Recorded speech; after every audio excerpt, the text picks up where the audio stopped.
Ako nakikipaglaban. Mahirap lang talaga. Kasi nakafocus lahat sa akin. Ang attention, gagawa sila ng mga intriga, gagawa lahat sila ng mga kasinungalingan.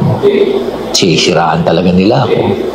Why so butthurt? Paninira ba yung tinatanong ka kung ano yung paano nangyari yung sistema na sinasabi niya? Hindi ko paninira yun. Humihingi ka pa nga ng detalye para paniwalaan siya ng hindi lang ng mga taga Baguio, buong bayan. Kasi mga Kojero, ang AKAP is a national, it's a national program. Ngayon mga Kojero, alam naman natin, itong AKAP mga Kojero, sensitive topic talaga yan, lalo na sa mga DDEBs. Kasi galit sila dyan. Basta may accomplishment ng Marcos administration mga Kojero, ayaw na mga DDEBs yan. Kung hindi ka nagbibigay ng tamang impormasyon, anong naitutulong mo? Wala. Tulad nitong 777 scheme na yan. Pinatulan na nga ni SMNI yan Siyempre, si kontra sa administrasyon yan Kung tutuusin mga Kojero, nung una ho nating tinapik to, nabanggit na ho natin na parang kulang yata. May kulang dito sa 777. At yung kulang na ho na yun ay yung tulay na magko-connect doon sa DSWD at sa congressman. Kasi alam nyo, tulad nga ng inakusa ni Mayor Magalong sa Baguio, ang sinabi niya, kapag daw sumama sa sortie ng Martin Romualdez ang isang kongresista, meron siyang 7 million na AKAP, 7 million na AIX, at 7 million na tupad. Oo, yun kasi yung kwento niya. Kaso nga, tulad ng binanggit ko nung una, meron nung issue. Ano ho yung issue doon? Paano tumatawid yung budget? Kung totoo ho yung sinasabi ni Mayor Magalong dyan sa 777 na yan, dapat isiniwalat na rin niya kung paano tumatawid ang budget ng DOLE, ang budget ng DSWD, papunta sa kamay ng mga kongresista. Yun yung una natin sinabi dyan Kasi kapag nabanggit yan, alam nyo mga Kojero, bakit importante yun? Kapag nabanggit yan ni Mayor Magalong, tapos na ang boxing. Wala na tayong dapat pang pag-usapan. Kasi yun na yung katiwalian doon. Bakit humahawak ng pera ang mga miyembro ng Kongreso? Budget yun ng DSWD at DOLE. Pabor pa nga sa kanya yung hinihingi nating tanong Yung tinatanong pala natin. Pabor pa nga yun kay Magalong Pero, sinagot ba niya? Hindi. In fact, mga Kojero, may bago siyang interview. Kanina ko lang nakita ito yung bago niyang drama ngayon. Pakinggan natin itong niya. Ako nakikipaglaban. Mahirap lang talaga. Kasi nakafocus lahat sa akin. Ang attention, gagawa sila ng mga intriga, gagawa lahat sila ng mga kasinungalingan. Sisiraan talaga nila ako.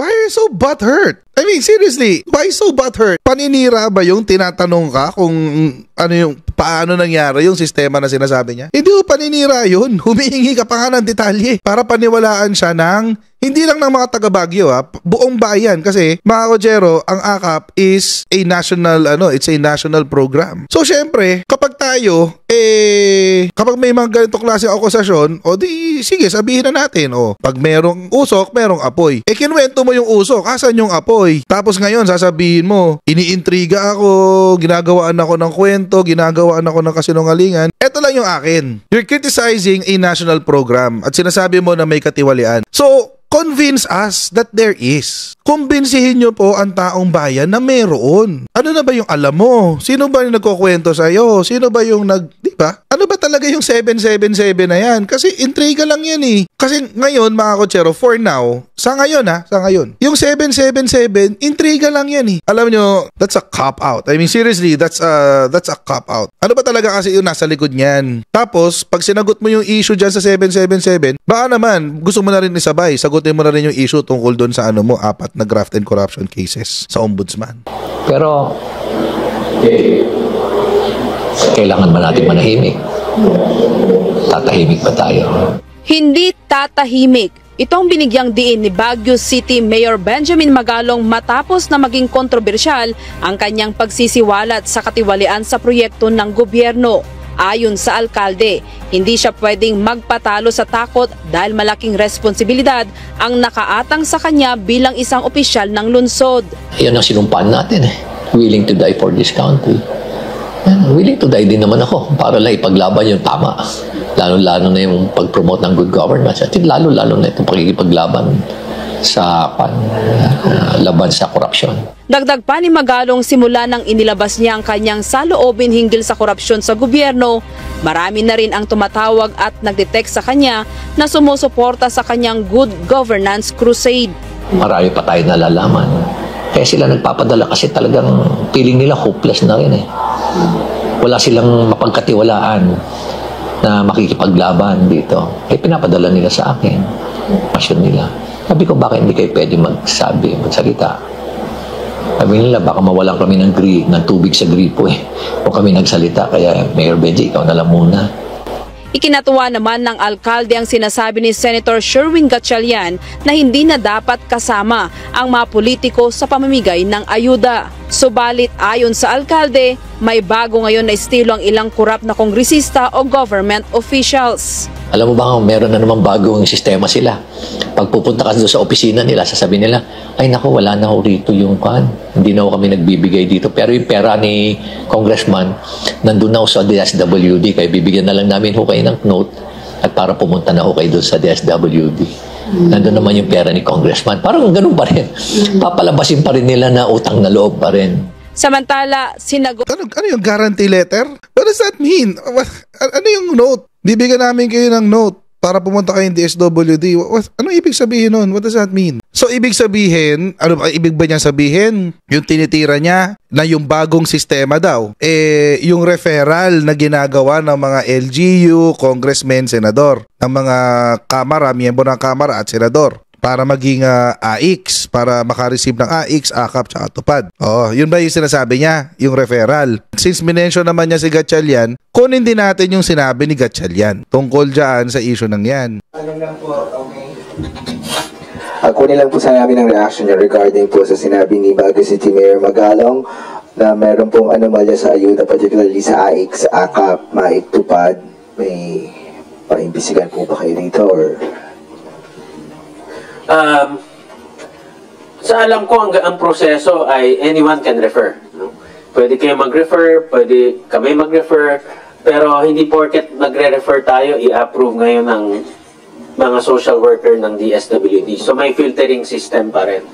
So lahat pwede mag-refer. Regardless kung politiko ka o hindi ka politiko, pwede ka mag-refer. Ang importante, nasusundan yung guidelines. Yun ba yung sinasabi ni Magalong? Referral letter? Yun pala yung proseso. Wala palang mali doon kasi yun pala talaga ang sistema. Hindi pala hindi yun, nilagyan lang ng mali siya ni Magalong. Yun pala talaga yung proseso. Nagre-refer pala talaga ang mga kongresista. Actually, sinabi nga lang, ito, kasabi lang ni Gatchalian, hindi lang kongresista, nagre-refer din ang LGU. Actually, anyone can refer. Pero does it guarantee approval? Ang sinabi ni Gatchalian, hindi, it does not guarantee approval. Pero ito pa, meron pa tayong isang pupuntiryahin. Ito yung favorite natin. Favorite natin to eh. Panoorin natin to. The Philippine poll body urged to reconsider its decision to exempt aid programs, including the controversial Ayuda sa Kapos Ang Kita program or AKAP, from the election ban.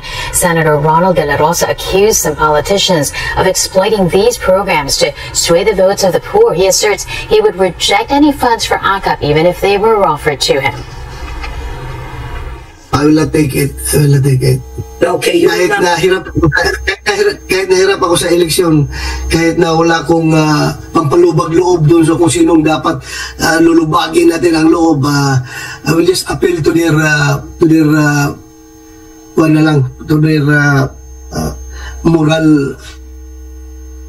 moralities na wala akong ibigay sa inyo dahil ayaw kong sumali sa programa na inuupos ko. If Comelec is listening to all these issues, siguro it would be prudent on their part na ipagbawal talaga ang distribution nitong mga ayuda-ayuda na ito during campaign period. Ako I thought anti-poor.